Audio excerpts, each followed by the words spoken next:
Pastor Jeff here. Let's talk about perspectives in this week's installment of Wednesday Encouragement.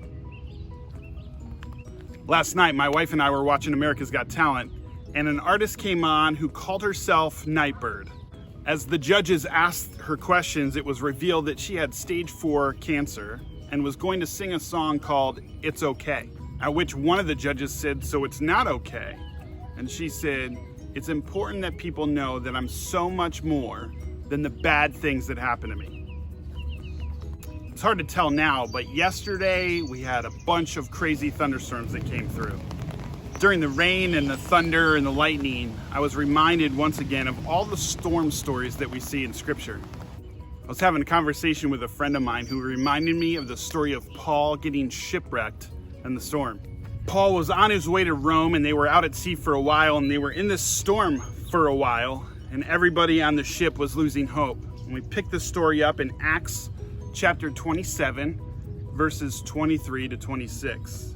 It says, "Last night, an angel of the God to whom I belong and whom I serve stood beside me and said, 'Do not be afraid, Paul. You must stand trial before Caesar. And God has graciously given you the lives of all who sail with you. So keep your courage, men. For I have faith in God that it will happen just as he told me. Nevertheless, we must run aground on some island.'"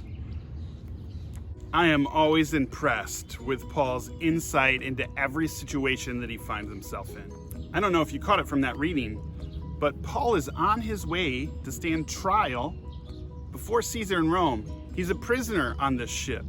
He is literally in a storm heading towards another storm. In the middle of these terrible circumstances that Paul faces, God uses him to encourage the people around him. On America's Got Talent, after Nightbirde had finished her song entitled Okay, the judges were blown away by her vocals and the song. Simon was very affirming of her and her song, and her response was, "You can't wait until life isn't hard anymore to decide to be happy." Simon's response was to give her the golden buzzer and send her directly to the live shows. Her cancer circumstance hasn't changed, but her outlook is that she won't allow her circumstance to dictate her behavior.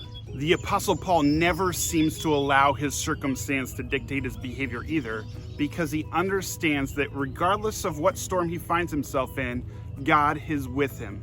I don't know what kind of storm you find yourself in, but I know that the same God who Paul understood and knew knows and understands you and is with you too. This week, let's not allow the storms of life to steal our joy. You got this. God is with you. Go in peace.